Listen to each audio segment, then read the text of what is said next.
Here, dankie vir die voorreg wat ons het om die kinders te kan wees. Dankie dat ons in U naam by mekaar kan kom en kan hoor wat U vandag vir ons wil sê. Here, help ons om te luister. Help ons om toe te laat dat dit wat U in ons lewe kom doen, dit die boodskap wat U vir ons kom gee. Dit wat ons voel wanneer ons in U teenwoordigheid is. Help ons om dit uit te leef. Help ons om dit wat U vir ons kom gee, ons in te maak, dit te vat. Die geskenk wat U vir ons kom gee het, dit ons in te maak. En met hierdie woord dat ons nou gaan lees ook, help ons om dit ons in te maak. Help ons om toe te laat dat dit ons hele lewe kom verander. Dat ons hier kan uitgaan en dat ons anders gaan leef. Dankie Here vir al die liefde en al die genade. Amen. Kom ons lees Jesaja 65 van vers 17. Ek gaan 'n nuwe hemel en 'n nuwe aarde skep. Aan die wat nou daar is, sal daar nie meer gedink word nie. Hulle sal nie onthou word nie. Wees bly en jubel sonder ophou oor wat ek gaan skep. Ek gaan 'n Jerusalem skep wat vol blydskap is. Sy inwoners sal vreugde hê. Ek sal jubel oor Jerusalem. Ek sal bly wees oor my volk. Daar sal in Jerusalem nie meer iemand gehoor word wat huil of om hulp roep nie. Daar sal geen kinders sterf wat maar 'n paar dae oud is nie en geen grysaard wat nie sy jare uitgeleef het nie. As iemand op 100-jarige leeftyd sterf, sal dit beskou word asof hy jonk gesterf het. As hy nie 100 word nie, sal hy beskou word as iemand wat vervloek is. Dan sal mense huise bou en self daarin woon. Hulle sal wingerde plant en self die druiwe eet. Hulle sal nie huise bou waarin ander sal woon nie. Hulle sal nie wingerde plant waarvan ander die druiwe sal eet nie. My volk sal so oud word soos 'n boom. Die wat ek uitverkies het, sal self die vrugte van hulle hande werk geniet. Hulle sal hulle nie te vergeefs vermoei nie. Hulle sal nie kinders hê vir wie daar rampe wag nie. Want hulle sal 'n volk wees wat deur die Here geseën word. Hulle en hulle afstammelinge. Voor hulle nog roep, sal ek antwoord. Terwyl hulle nog praat, sal ek hulle gebed verhoor. Die wolf en die lam sal saamwy, die leeu sal strooi vreet soos 'n bees, en stof sal die kos van die slang wees. Op my heilige berg sal niks verkeerd gedoen word nie. Niks vernietig word nie, sê die Here. Ons lees dit so ver. Nou hierdie is so mooi gedeelte, nê, waar daar op 'n manier 'n perfekte wêreld geskep word. 'n Wêreld wat amper net oor gedroom word. 'n Wêreld waar daar gesê het, maar dis te goed om waar te wees. Dit kan nie regtig wees nie. Waar mense amper wil vra, Here, regtig, kan dit regtig so wees? Is dit regtig moontlik?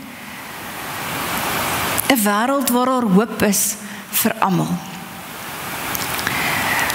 Mens moet nou onthou die konteks waarin hierdie gelees word, die mense wat dit vir die eerste keer hoor, gaan oor, is mense wat weggevoer is in ballingskap, is mense wat een kant toe geskuif is, mense wat 'n slawe is in 'n land wat nie hulle sin is nie.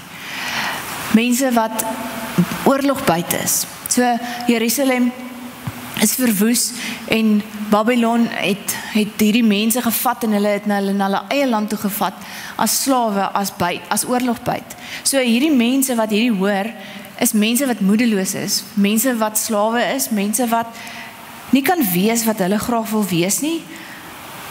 Niks is hulle eie sin nie. Hulle is in 'n vreemde land en hulle verlang met alles in hulle na Jerusalem terug om huis toe te gaan. Dis mense wat verlang na toe dit was soos wat in die ou dae. Toe Dawid regeer het en God die stad geseën het en die hele wêreld vreesbevange was vir hierdie klein landjie Israel, want God is in dit.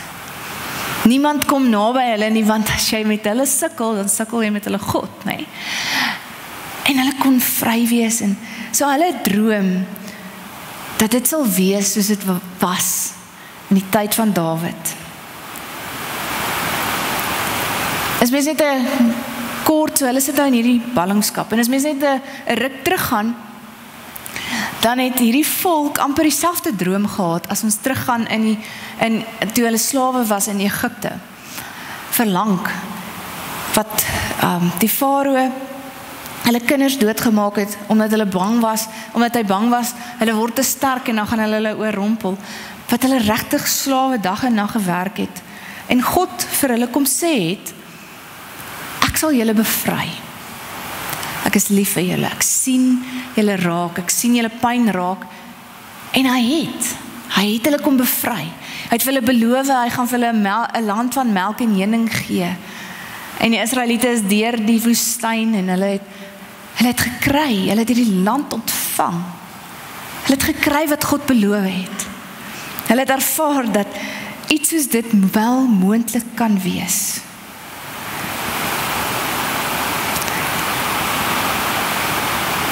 Maar toe maak hulle so 'n bietjie droog, né? Toe kom God en hy kom sê vir hulle, julle moet luister vir my. Hy het hulle kom red, en toe het hy vir hulle wette gegee en gesê, as julle luister na my, as julle my gebooie gehoorsaam, en nie mekaar verwoes, en mekaar uitbuit, en mekaar seer maak nie, dan gaan julle vir ewig so leef, né? Dan sal ek julle vir ewig en vir altyd beskerm. Maar die probleem is, hulle het nie geluister nie. Hulle het nie sy gebooie nagekom nie, hulle het mekaar begin uitbuit, hulle het die arme mense vertrap, tot verskriklike goed in Jerusalem gebeur, want hulle het gevoel, ag, ons het ons nou hier, God sal ons beskerm, so ons kan nou half doen wat ons wil, né? En God het hulle gewaarsku en gewaarsku en gewaarsku, tot op 'n dag, toe sê hy, dis nou klaar, en toe stuur hy vir Babylon om hulle te kom verwoes, en hulle is weggevoer na hierdie land toe, waar hulle nou sit. En die wonderlike ding is, God kom weer na hulle toe en sê, maar dit kan weer wees soos wat dit was. Dit kan weer perfek wees. Dit is weer moontlik. Maar julle moet hoor wat ek sê. Julle kan nie mekaar so verwoes nie, julle kan nie teruggaan wat julle gedoen het nie. En dit is so half, is amazing hoe die geskiedenis half herhaal. So, hulle is in ballingskap, hulle wil graag hierdie land hê, hulle verlang terug na hoe dit was. Net 'n ruk terug het God hulle gered uit slawerny uit, en hulle het gekry wat God beloof het. Maar as mens nog verder teruggaan, aan die begin van die skepping, het God ook vir hulle alles gegee, né? In die tuin van Eden. In die tuin van Eden was alles soos wat ons nou net hier gelees het, né? Waar is dat stuk? Mense sal huise bou en self daarin woon. Hulle sal wingerde plant en self die druiwe eet daarvan. Hulle sal nie huise bou waarin ander sal woon nie. Hulle sal nie wingerde plant waarvan hulle die ander die druiwe sal eet nie. My volk sal oud word soos 'n boom. Die wat ek uitverkies het, sal self die vrugte van hulle hande werk geniet. Hulle kinders sal nie rampe ken nie. Die Here ken hulle. Voor hulle nog roep, sal ek antwoord. Terwyl hulle nog praat, sal ek hulle gebed verhoor. Die wolf en die lam sal saamwy, die leeu sal strooi vreet soos 'n bees. Die stof sal die kos wees van 'n slang. Dat my so 'n bietjie dink aan die tuin van Eden, hè? 'n wêreld waar niemand en niks mekaar seer maak nie. 'n Wêreld wat God ons aangestel het om te regeer, op te pas en saam met hom vir ewig en vir altyd te lewe.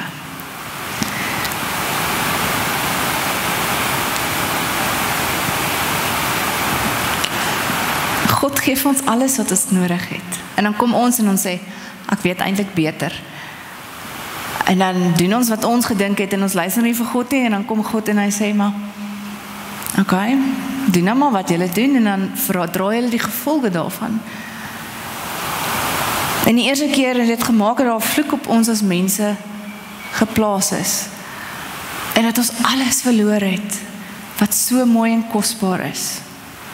En as mens die Bybel lees, is dit wat gebeur oor en oor en oor en oor. God kom en sê, okay, ons probeer weer.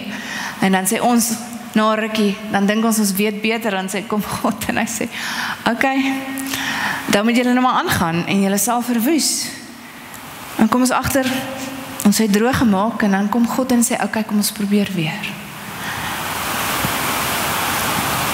It's amazing hoe God so geduldig is met ons. En op die einde dan stuur God vir Jesus Christus, want hy sê, julle kan nie.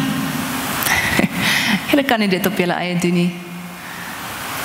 Julle sal altyd weer teruggaan na julle eie ou dade toe.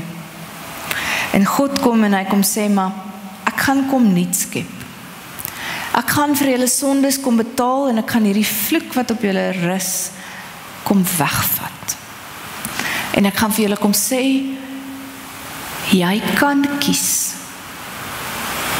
As jy my kind is, kies vir my. En God wat dan vir ons kom beloof, as ons God se kinders word, dan beleef ons 'n stukkie van die tuin van Eden, van hierdie wonderlike, perfekte wêreld, van die liefde van God, maar ons is nog steeds in 'n gebroke wêreld, ons is nog in 'n sondige wêreld, so ons ervaar dit nog nie 100% nie, Maar God sê, daar gaan 'n tyd kom, wat ek alles gaan kom nuut maak. En ek gaan alles wat seer en pyn en verwoesting saai, van hierdie wêreld af verwoes en verwyder. Ek gaan kom oordeel, die finale oordeel, ek gaan kom. En dan gaan my kinders vir altyd in hierdie perfekte wêreld leef.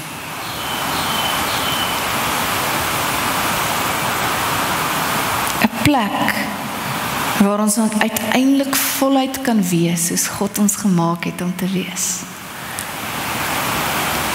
Een plek wat mooi is, kosbaar. Een plek van vrede, waar ons genoeg is.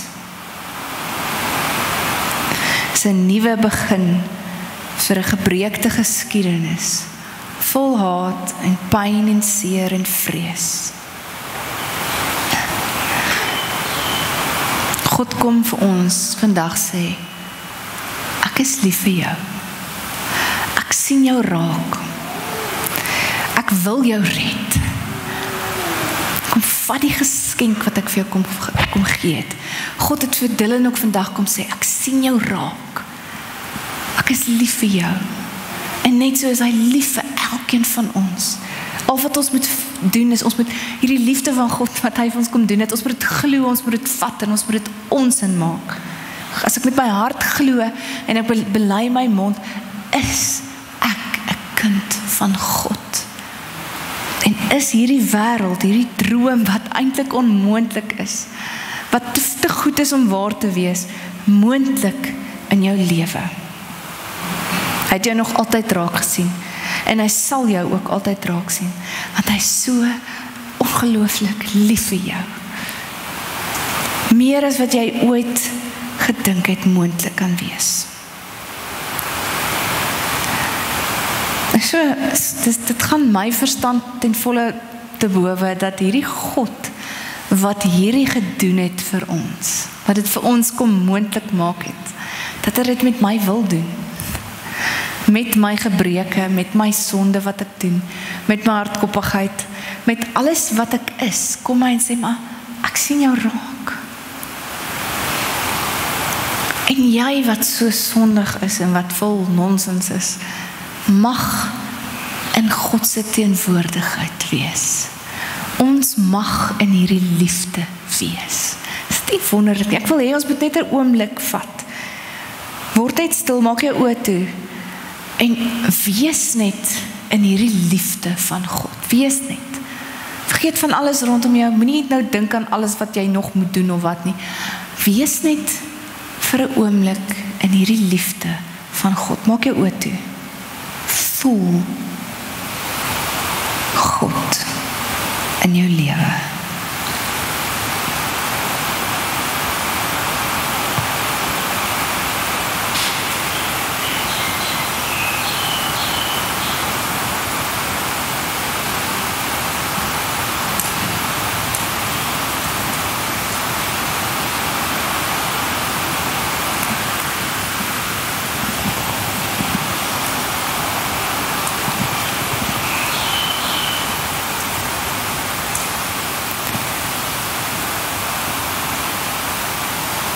En soos jy daar sit, gaan ek 'n liedjie speel. Sit, wees in God se teenwoordigheid en luister. Dat elkeen van ons by U mag wees. Dankie dat ons op U mag wag. En dankie Here, dat U elkeen van ons raak sien en ons so geweldig liefhet. Here, help ons om te hoor wat U vir ons wil sê. Help ons om te weet. Maak nie saak hoe hard die lewe ons slaan nie. Maak nie saak waar ons gaan nie, maak nie saak hoe hartseer ons is, of hoe bang ons is, of hoe moedeloos ons is, of wat ook al ons ervaar nie, Here. U is by my, en U sien my raak. Ek gaan daardeur kom, want U is hier. Dankie Here vir U liefde en U genade. Amen.